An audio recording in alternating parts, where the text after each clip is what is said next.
I applied for my visa early. I think I got my visa, was it in May or something like that? And I prepared like it was an interview. So what that meant was I needed to put together my story on why am I going to business school right now? Why at this point? My financing and everything. And I went there with confidence. I think at that time I was actually cocky because like I had just left KPMG as an associate coming to EY as an assistant manager. That was like 2 years jump. So I was like, John. by myself. And when I was doing my interview, I was like, she wasn't friendly, and I gave her the same energy. I'm sure she was confused, like, who is this guy? At the same time, Street. not like keen. I was very nonchalant about it, and because she didn't give me a good rapport. And when I got this, I literally took it from her, just kind of slighted and left.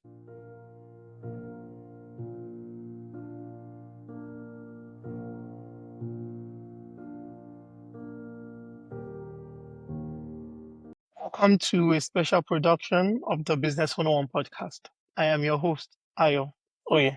This is a limited release, specifically sharing stories and experiences from some of the world's most selective and most prestigious business schools from the lens of recent international graduates. Today, I have the immense honor of welcoming a special guest from one of America's most beloved business schools, and one that needs no introduction. Ranked consistently as one of the most prestigious in North America and the world, Yale School of Management at Yale University.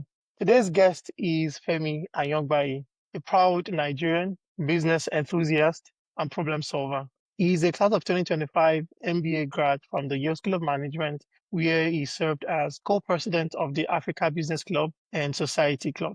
He was also a Yale SOM interviewer, an orientation ambassador, and a teaching assistant for classes such as the Human Capital Strategy class and the executive. Before Yale, Femi spent about half a decade in strategy consulting, business transformation, and supply chain management at wildly prestigious firms such as KPMG, EY, and Vurin Group. He holds a bachelor's degree in exploration geophysics from the University of Lagos. Femi is passionate about solving business problems while making these businesses more resilient to the ever-changing business climate. All of that said, it's my pleasure to welcome Femi to the podcast. Good to have you here, brother. Thank you It's so much for the uh, opportunity. I'm really glad. I'm grateful that you made the time to be here despite all your schedule. Yeah, but I think a good place to start would be to talk a bit about your background. I always like to open like this. Let's breathe some life into the profile. I know I didn't do justice to your entire profile, but I want you to just speak a bit more about, your background. So aside the MBA, right? Take MBA and everything post MBA out of the equation. Who is Femi? Who was Femi before the MBA, and what were you up to? So thank you so much again for that introduction. I think you did a great job. Thank you. Just to go straight up to your questions around who was I before the MBA, I think for me, I grew up with my dad.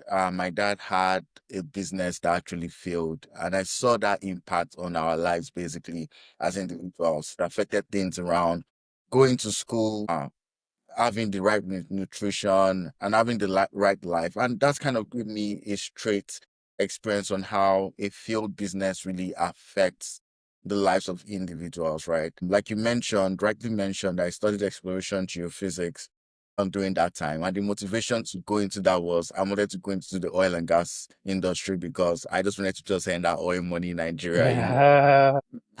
And in 2016, 2015, we saw that global oil downturn from the Yeah. prices.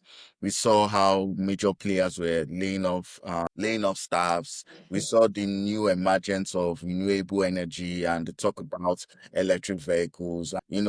For me, even within that period, at the same time, I lost my mom, and that actually made me to really think about what I really wanted from life in the sense of what is life really what living for. Yeah. So again, I was able to reconnect to my past, how my dad's field business affected my own day-to-day life, nearly changed my own transition or my own story. And I was like, I needed to find a way to plug myself to really solve business problems and enable that people get opportunity to really achieve their dreams. So first step was I went to Vurin, yeah, I worked at Vurin Group as supply chain management expert, but I also took the pre-MBA class at Lagos Business School called Venture in Management Program.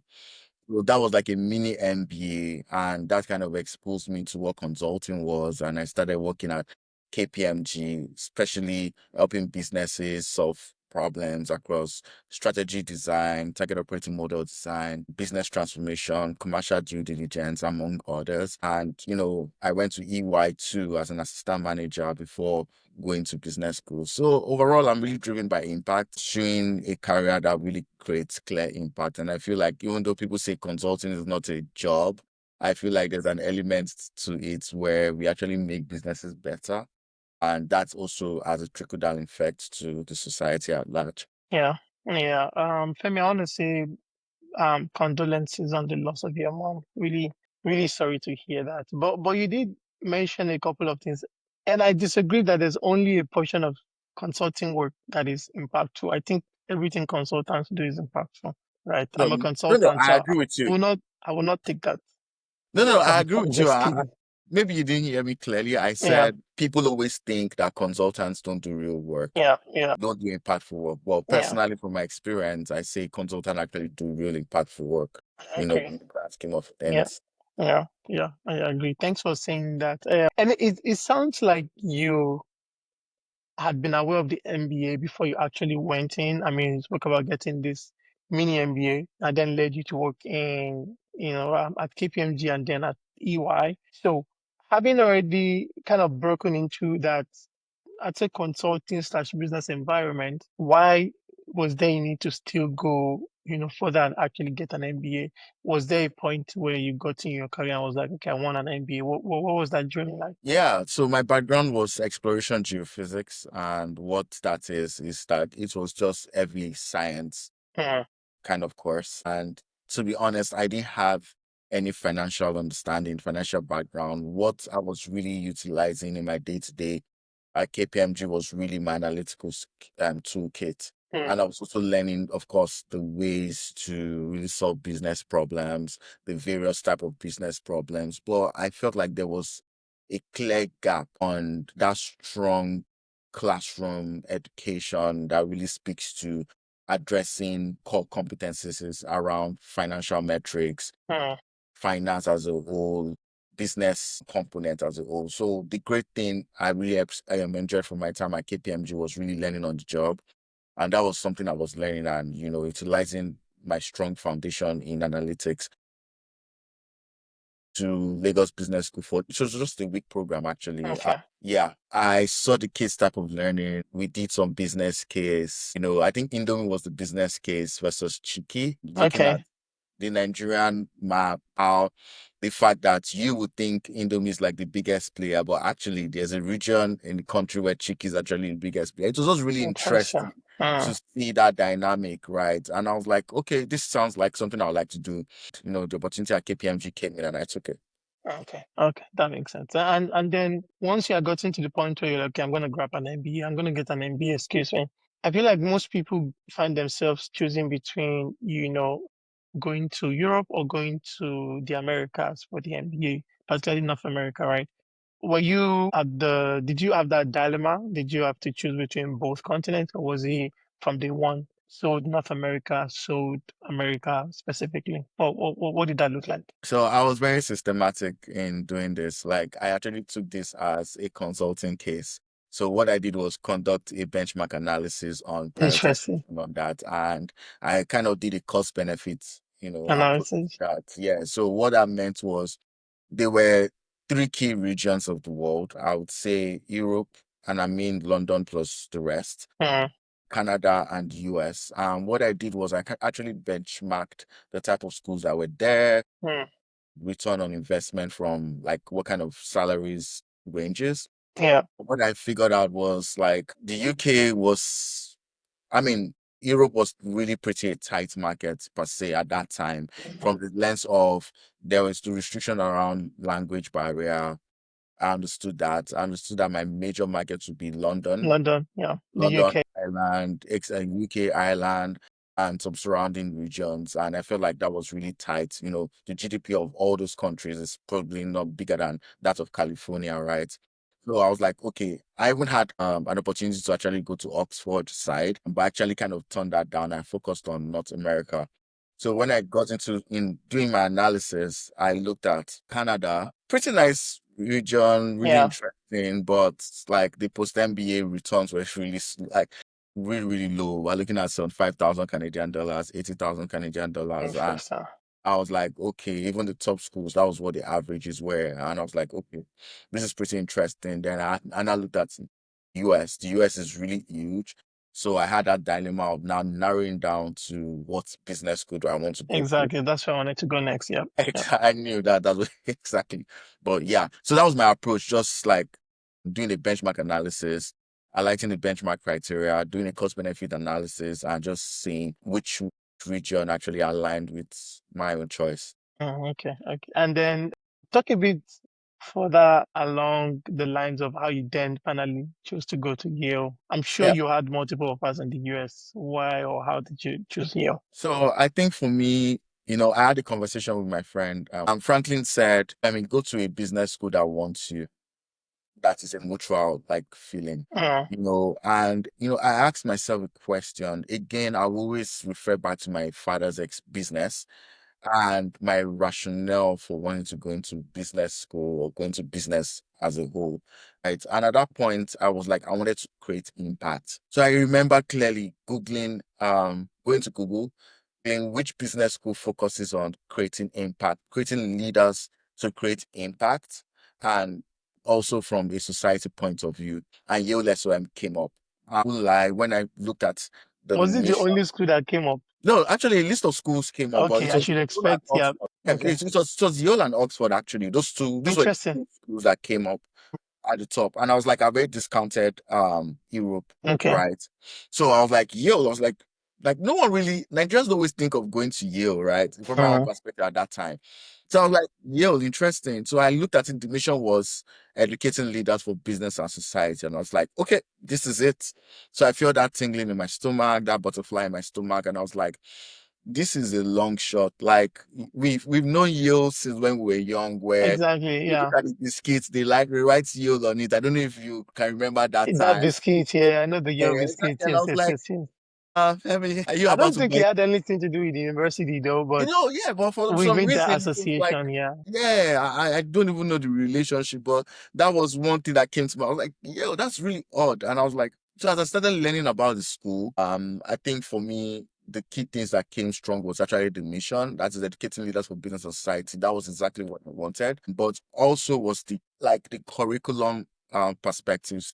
Yale utilizes the core curriculum where it looks at the various aspects of a business and educates us in the various aspects of business. So we're looking at the executives, we're looking at finance, we're looking at stakeholder management, we're looking at the workforce, those key components of a business. Then it also brings the philosophy to it, which is typically not what you see in business school. And to be honest, like businesses are one of the key stakeholders are customers, right? And also workers.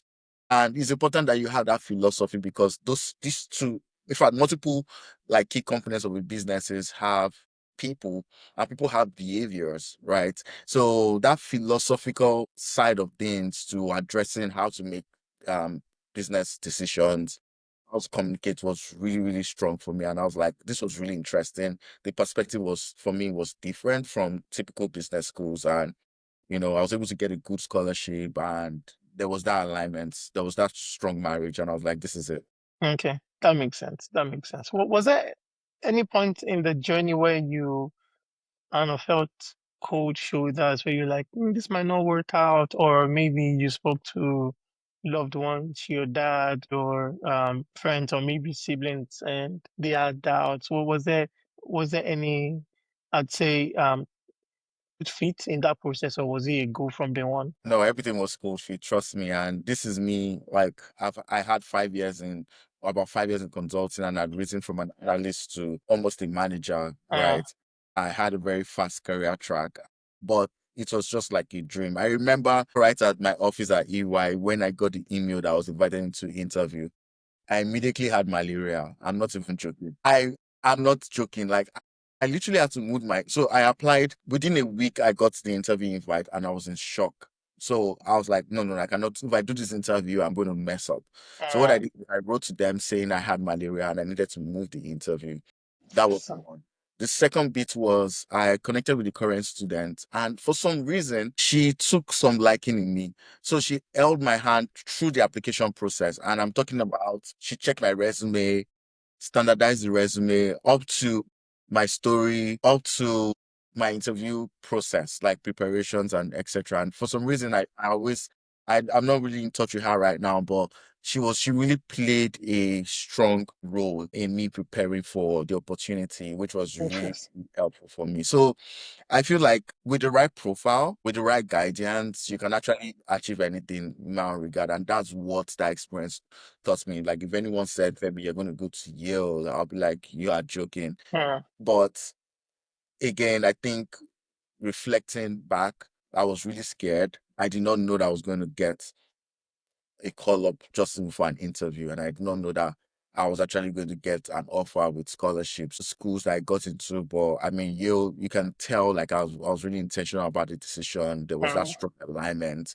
and they came with the most funding, which is okay. actually very absurd because Made like it easy. Yeah. yeah, Yale doesn't actually typically, it's not known as a school that gives so much funding. Yeah. Or I think at that point they were really giving. I was lucky enough to get some funding, and a couple of Nigerians too were able to get some funding. But overall, I feel like once you have the right guidance, speak the language of school, have the strong basics, you have the right GMAT score, you have the right experience, and you can communicate that strong alignment. Again, which school would want you? That's the question. That marriage has to be strong.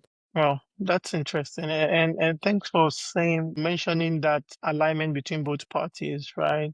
It makes it easier when you like a school, you really want to go to a school and they really want to win you over as well. Helps your conversation, your negotiation, all of that makes it easier. So thanks for saying that. But you already started talking about, preparation for the application process, writing the GRE or the GMAT. I want you to talk a bit more what the application journey looked like. How long did it take you from the start of the application to saying from the start of say preparing for the GRE to like submitting the application and getting a yes? What did that look like? Talk about GRE, talk about visa, talk about application fee waivers, talk about all the craziness that comes with applying for the MBA. So starting off with the standardized test, personally, I'm the kind of person that doesn't appreciate the standardized test, and that's just my own personal strength. I feel Interesting. like it doesn't really test real intelligence, and again, that is my own personal perspective. But I remember trying to, it took me a long while to actually get the required score. Like I actually prepared for like over 2 years. And Uh, this was because I was in a very high intense job, working Mondays to Sundays. I'm telling you, like we'll close at 11 p.m., 12 p.m., start up.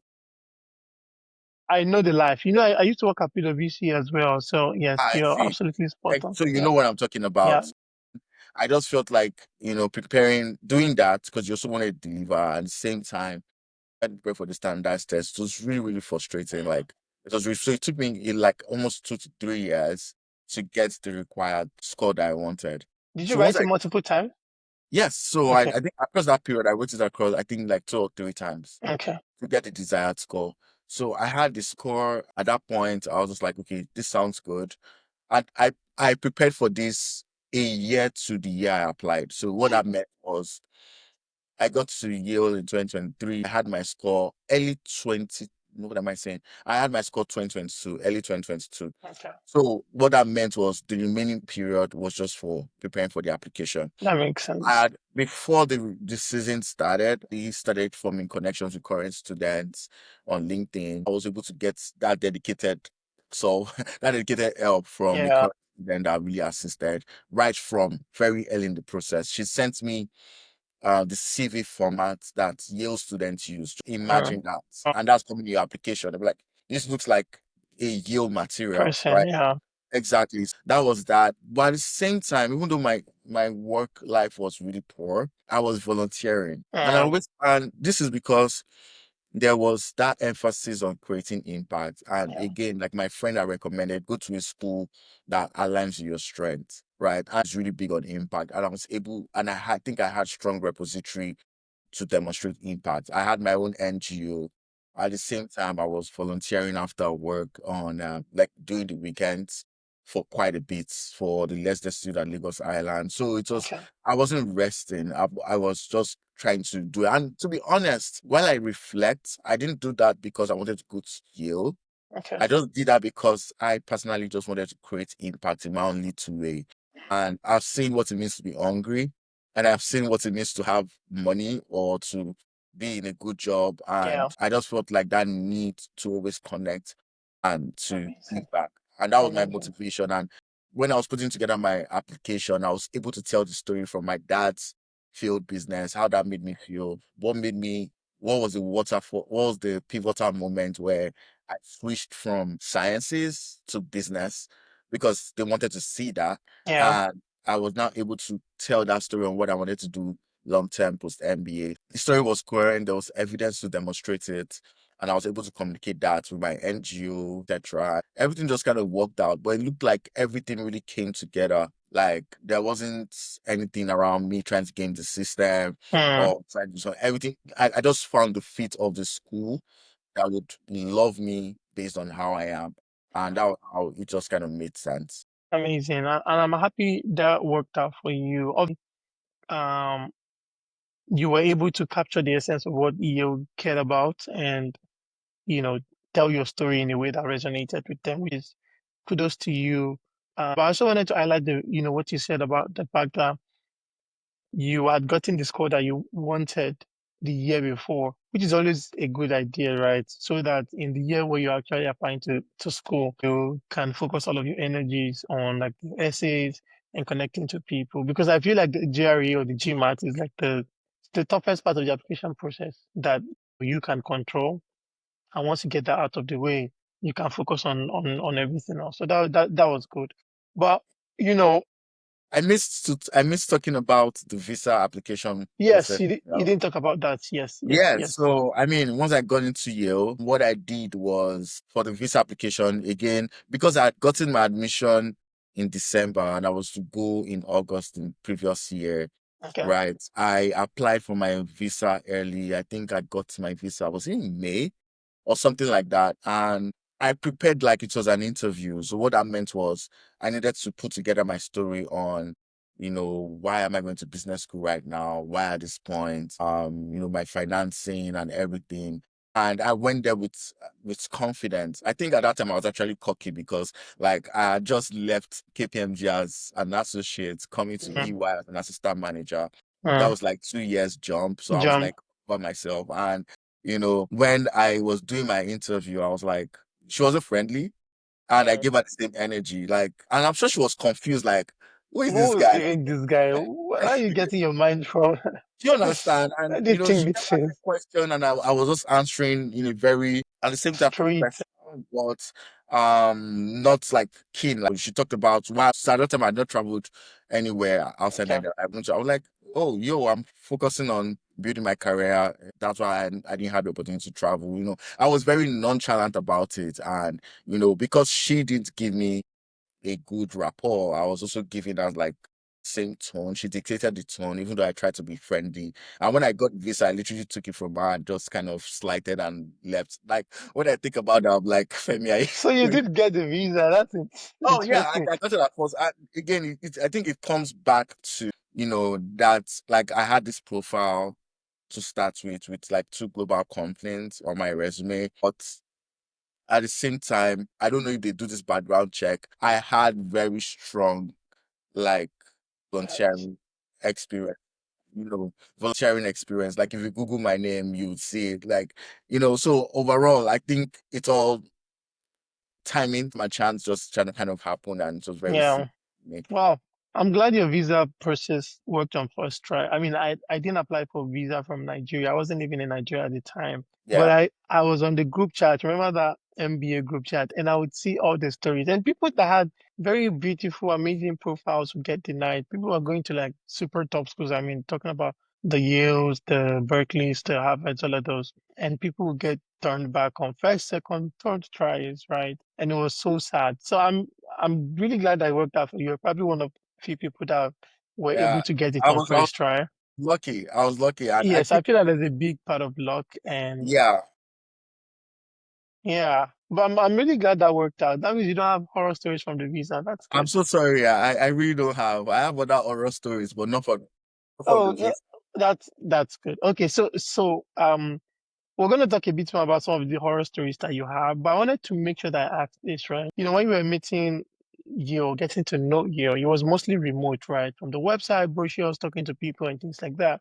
You actually never visited the campus in person until, you were resuming, right? And so in some way, you were still picking on a hunch. You had never experienced a day in the life. You know how domestic students can visit campus, attend class, experience what it feels like to be a student and figure out if it's going to be a good fit. A lot of internationals are not able to access that. And so a lot of people tend to choose on arbitrary things like rankings and funding and things like that. And sometimes, most times I think people end up falling in love with the school that they go to, but sometimes people have horrible experiences. Do you feel like in your case, getting to campus, you felt like you had gone to the right place? What was your Yale experience like? So my Yale experience was pretty interesting. I would say it was a good experience for sure. I have no regrets. I personally feel like the knowledge, the education would stay with me forever. And what I ordered versus what I got was pretty on the same level. Okay. It was really pretty interesting. That emphasis on society came out strong, Okay. like I'd wanted. I feel like, looking post MBA, I think I'm very confident, going into that next phase, knowing that I've gotten this high quality education. That's probably the good. Also, another thing from the good part was, the campus itself, pretty beautiful.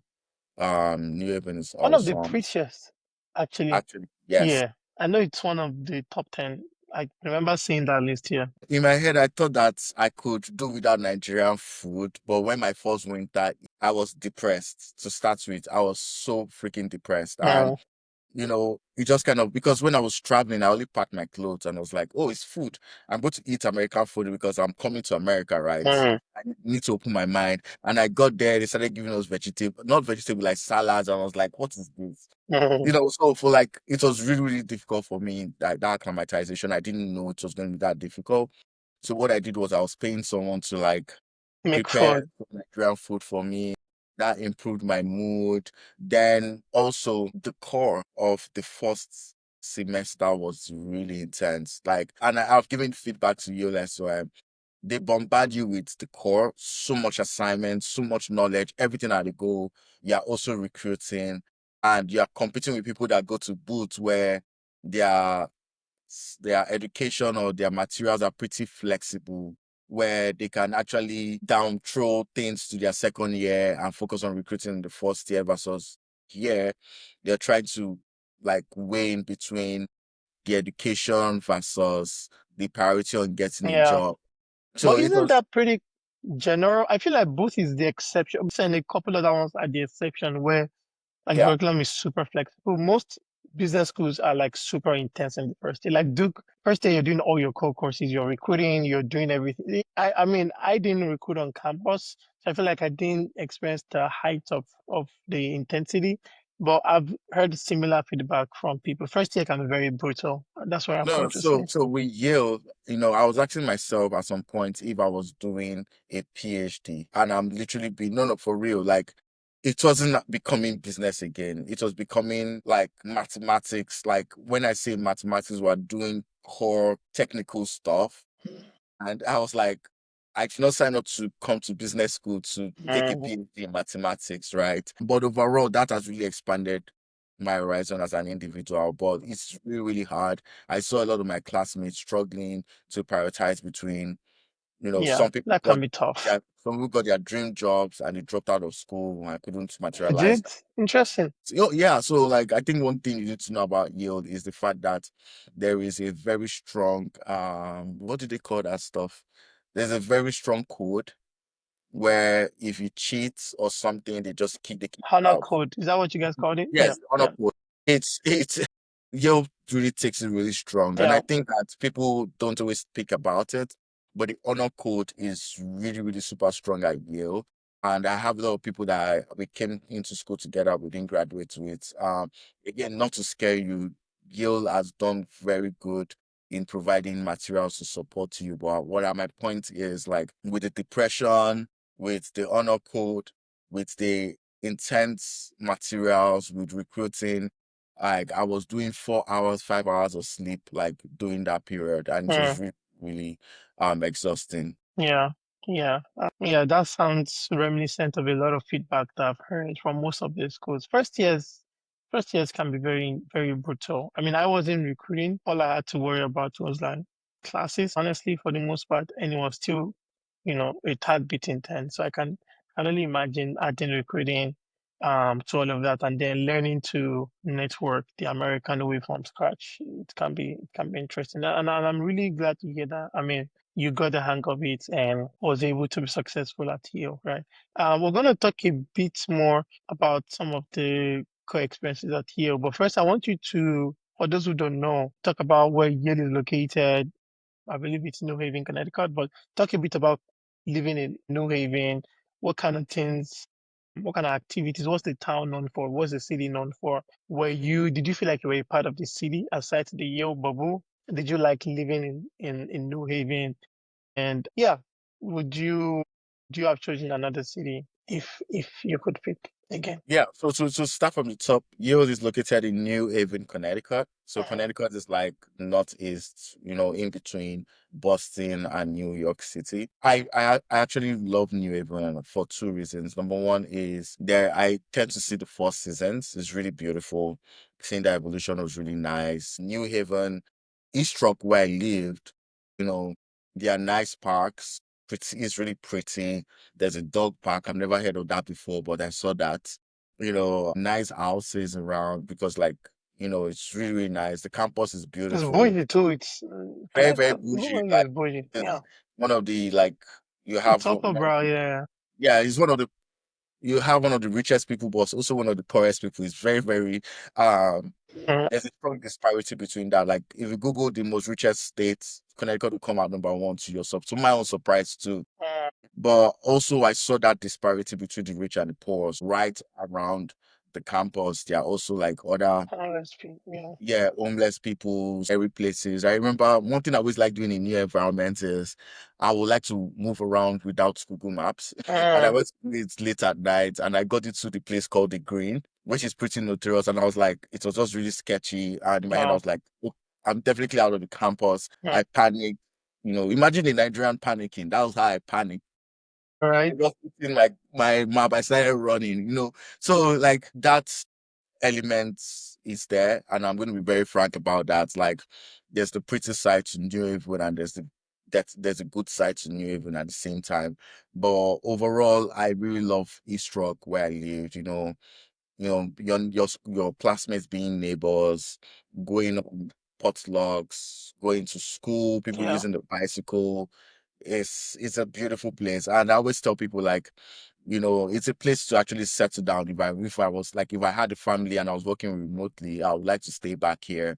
But overall, I would say it's been a beautiful experience. There's the good and the bad. I was really heavily invested in the Yale bubble. Unfortunately, I didn't really come out of that, Okay. especially my first year, even into my second year a bit, So, but I've explored the city to a large extent. I go around, um, pretty much, but still within the Yale community again. Yeah. Yeah. And for somewhere in the northeast, is it outdoorsy? Are there like natural Yes, stuff yeah, a to do, lot of like hikes. hiking and things? Yeah. Yeah, I yeah, should yeah. expect So that. Yeah. literally, East Rock is actually a rock right at the east.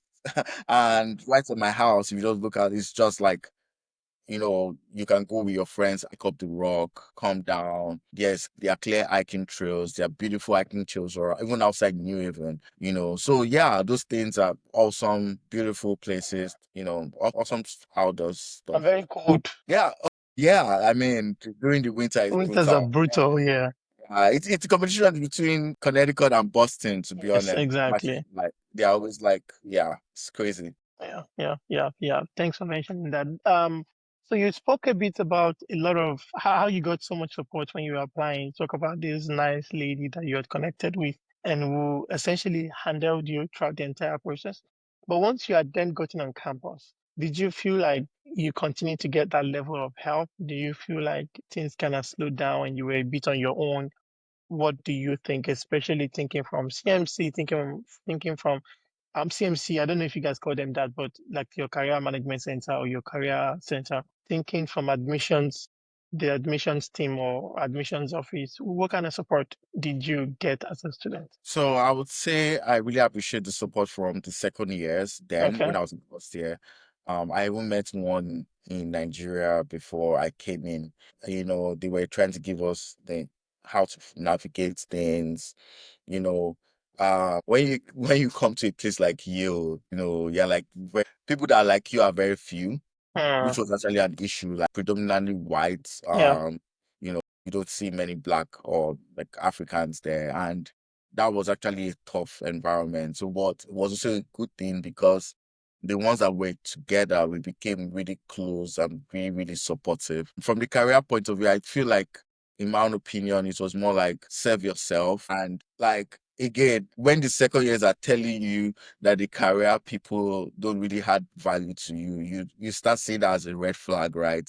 And that's because people that come to Yale are really solid people, smart people, and they tend to like find the ropes themselves. And One way. Yeah. yeah, exactly. And I feel like even in the midst of what I talked about academics and also trying to get an internship and trying to get a job, you are left to really navigate that on your own. Hmm.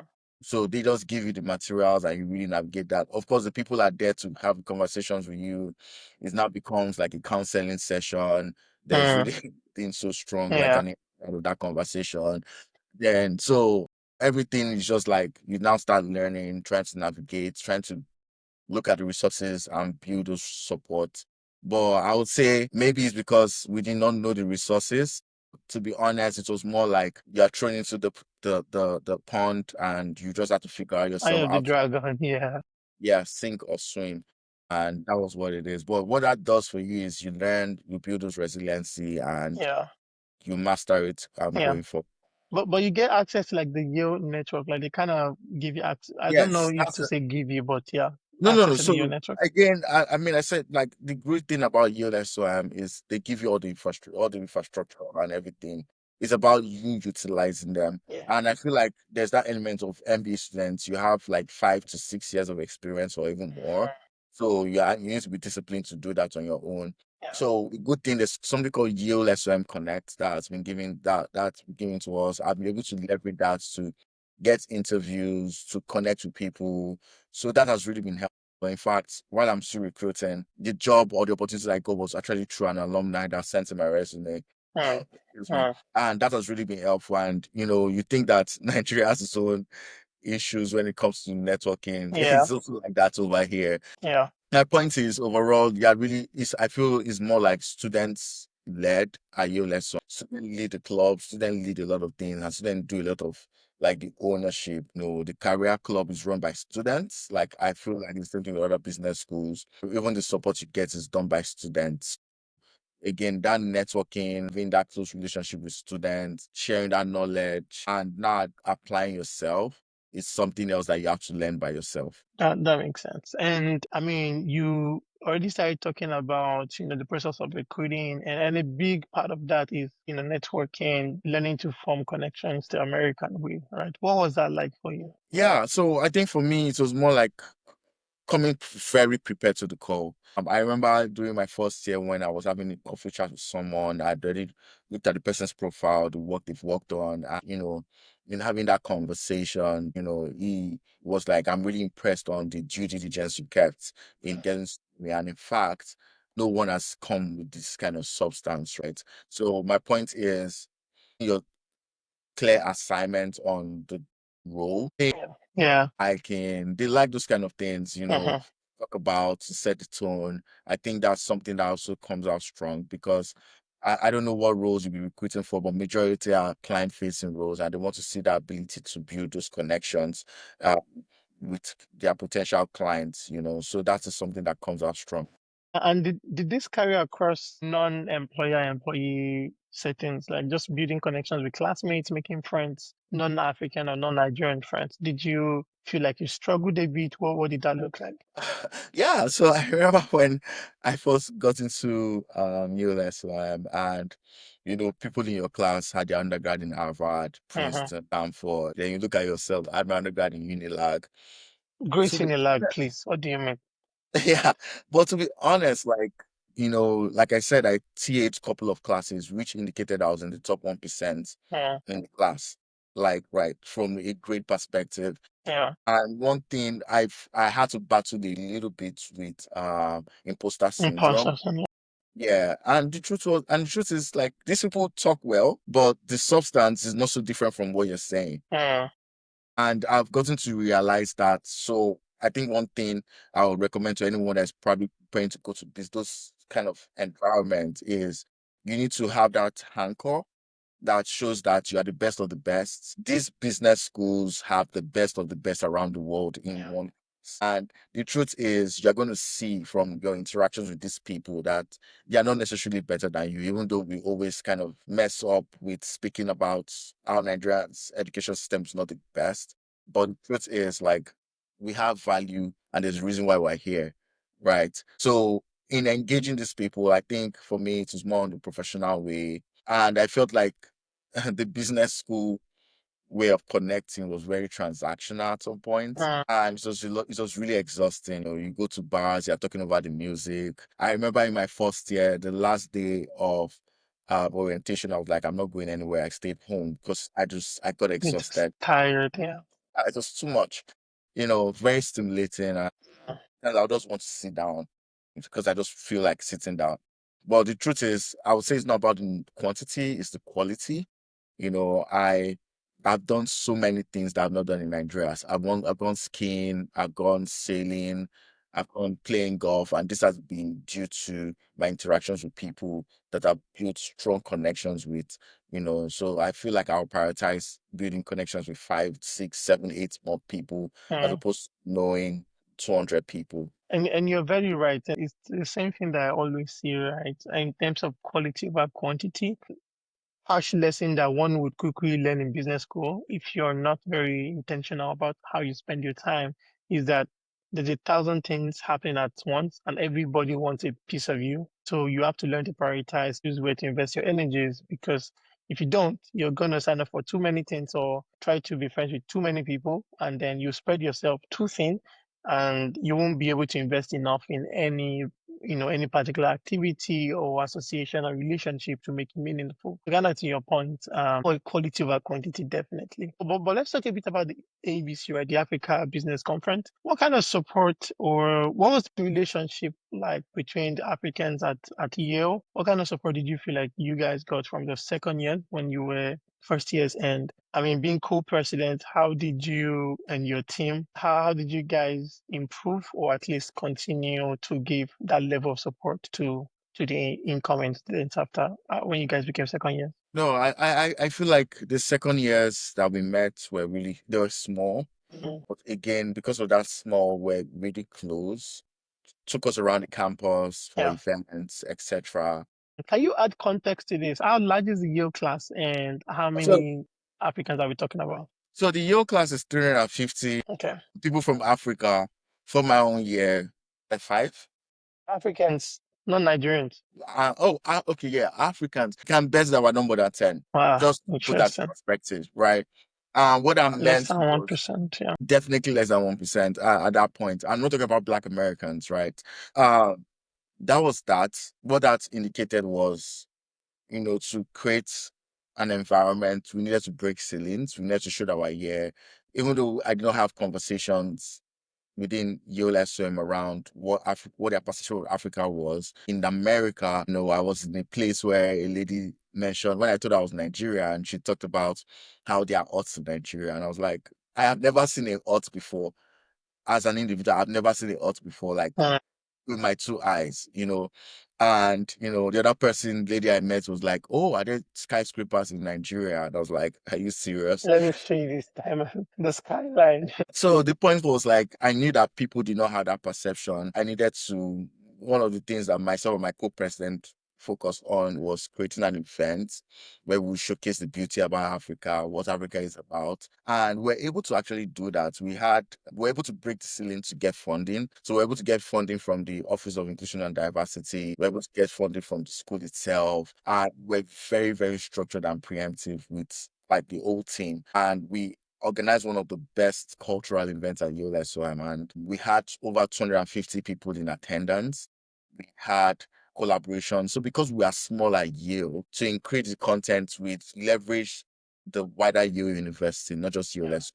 So we're talking about African students at the School of Environment, School of Public Health, School of Jackson School of Public Affairs, etc. That community were able, even with the University of New Haven, right? And they were able to bring in their energy to actually enrich the content of that day. And to be honest, like that event was talked about at ULSM for over 2 weeks. Yeah, ULSM reached out to us saying that we needed to document a blog about that event, interesting.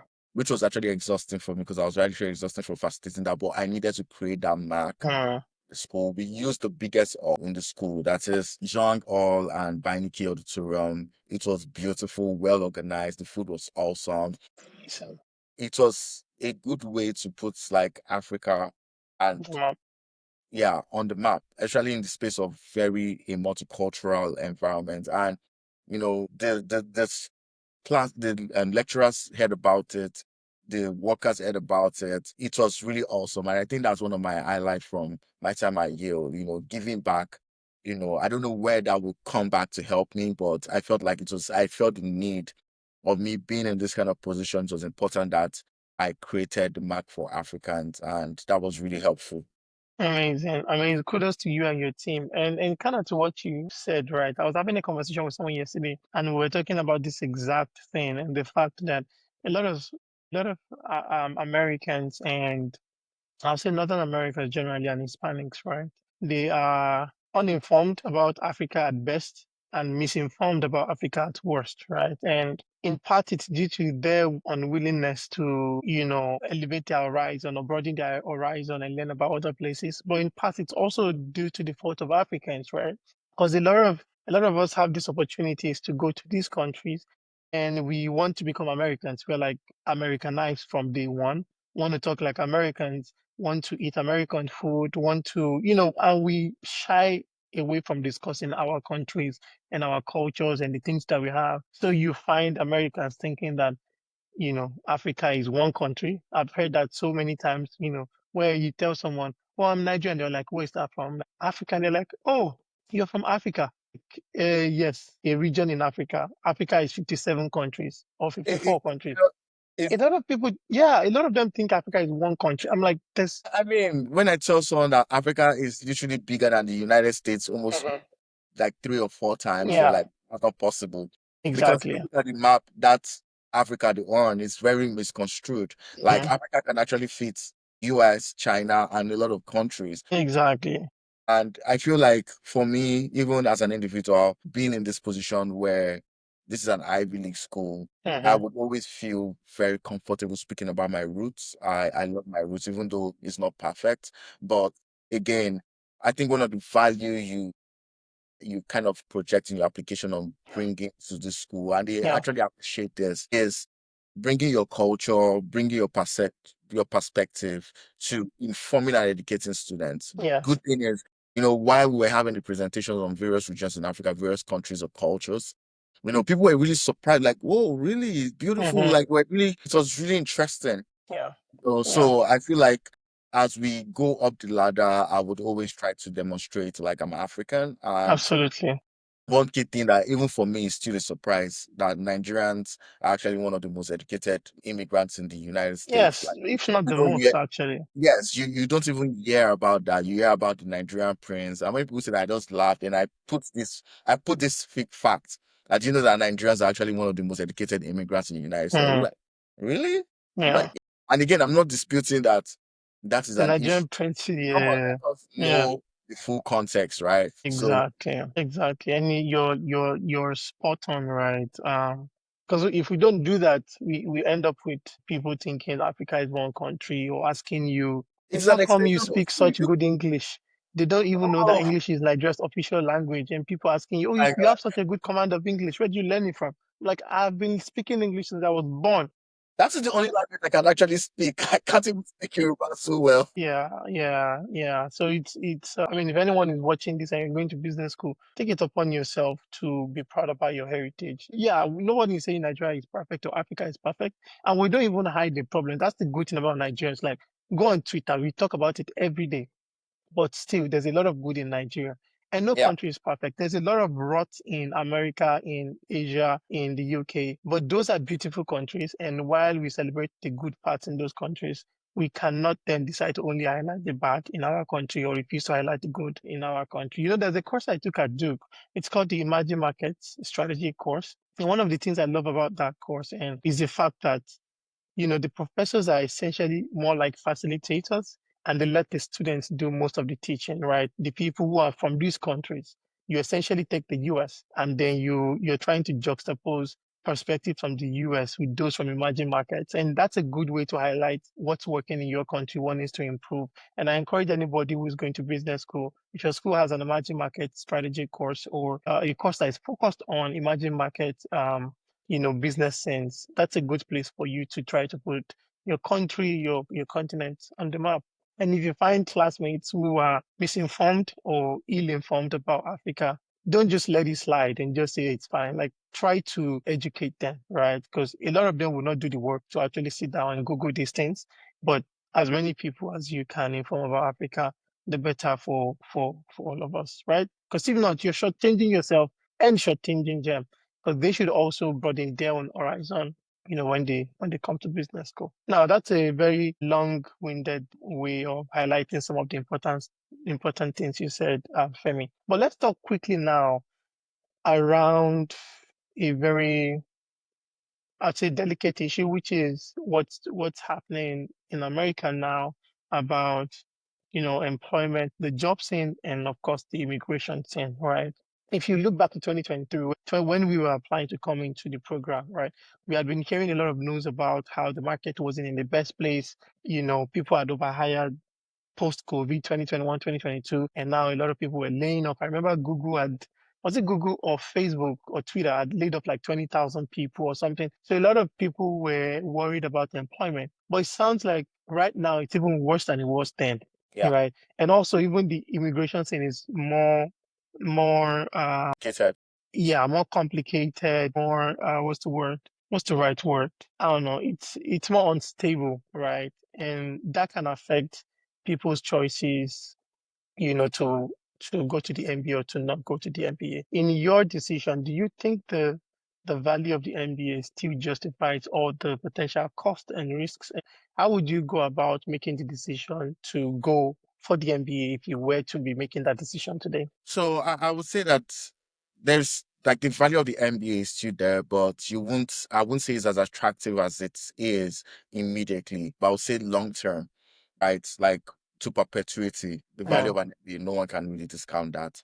The time we went to business school, we went when there was going to be an election in between our program, the 2 years, yeah. which was, and I remember when I was making my decision to go to business school, it was flagging in my head. Like there was a red flag flagging in my head. But again, where I was wasn't so great. Let's not lie. Uh, When Obi lost the election, etc. And again, yeah, I was like, I think there's more opportunity going there, even though I will get this education and it's going to stay with me for life. So, like, I would say for me, with the current climate as it is right now, if I was to make a decision, and this is from my own perspective, if I was to make a decision to go to business school, I'm not even saying from the perspective of job markets, but I'm saying from the perspective of the like immigration stance, I feel for me it's even more the democratic the institutions, etc. I would hold up personally. An MBA student would always get a job, even though maybe it might just take longer time. yeah. definitely, but there's still value in that degree and Okay. to get a job. But for me, it's more like what is the environment you're going to be assimilated into, right? That being said, I personally don't have any regrets. I feel like there are more opportunities, but what that means is you have to have an element of specialization Mm, to make you different from MBA students. Because now it's not like a benchmark of which business school, it's more like yeah, what technical expertise can you bring in? yeah, That's what certifications do you have, and you need to be more. It's not going to fall at your lap. You need to keep yeah, going. Once it yeah, fall, you keep going. And to be honest, for you to come to all these schools, you are pretty much established. yeah. And the idea is not just giving up. You're just learning from learning that mistake, acclimatizing it, and going there again, finding different approaches, to connect and get those access. I feel like that these are the things that make you as an individual a more successful person Mhm. compared to the average of falling down the seventh time and standing up the eighth. That is something that I feel like that resiliency you need to come with that awareness. The whole world is in its own turmoil from various angles, nowhere in what is safe. But what that means is you need to demonstrate resiliency, you need to demonstrate how to tell your story, you need to learn from your experience and adapt it to yourself and see yourself get better so that when you even get to the workforce, you will forget those struggles that you've had.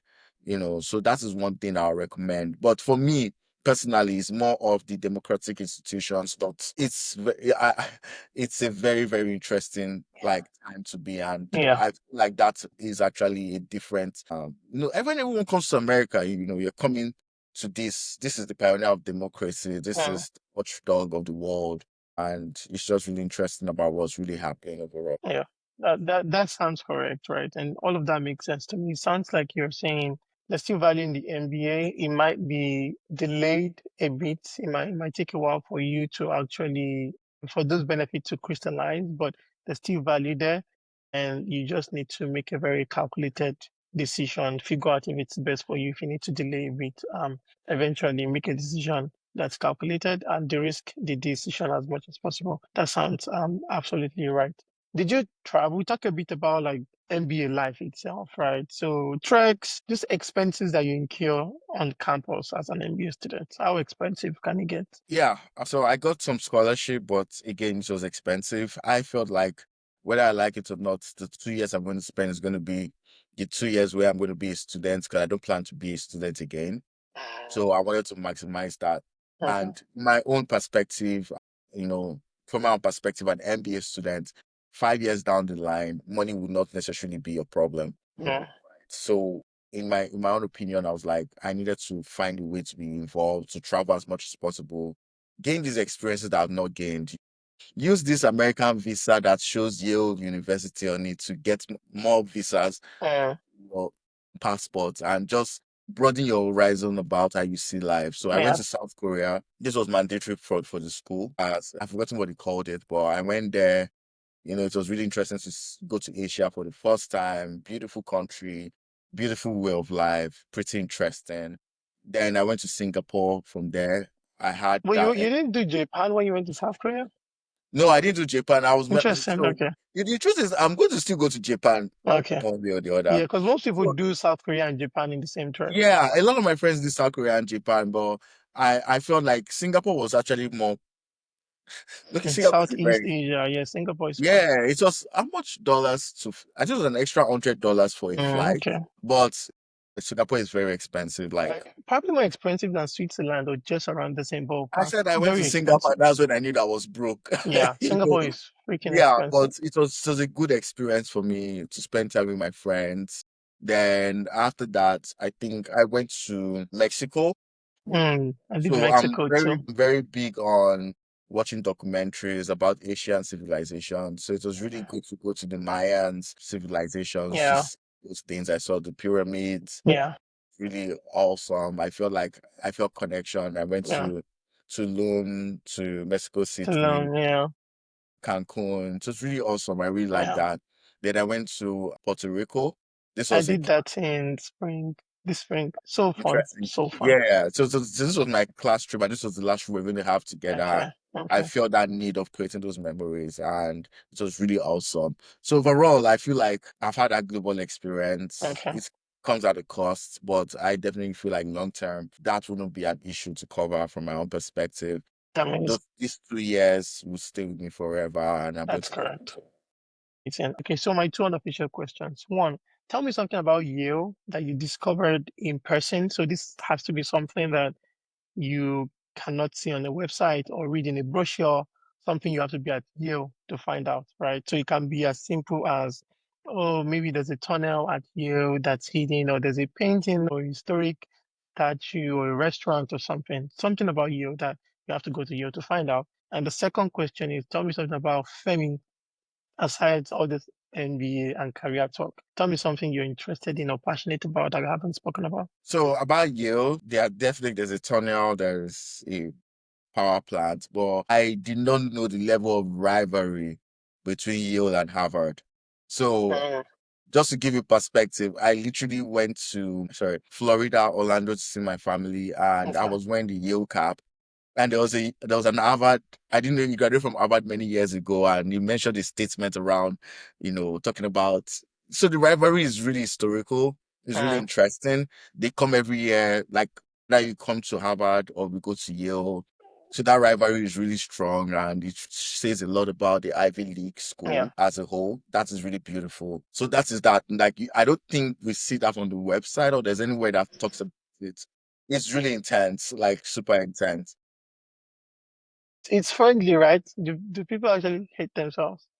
It's banter. It's just banter to Yeah, be. passive It's not. aggression. Yeah, okay. It's not really banter to be Yeah. honest. It's more like the time that Harvard came to Yale. You will see people putting posters on the raising it saying your father paid for your education. Your father paid for you to come get to business school. Mm. It's not really interesting banter. Like really like You guys meet for the the basketball, Ivy League, yeah or was we this do football? basketball and everything, but I think the big one is the football Is it itself. football? Okay, okay. Yeah, so that's actually a very, very interesting one.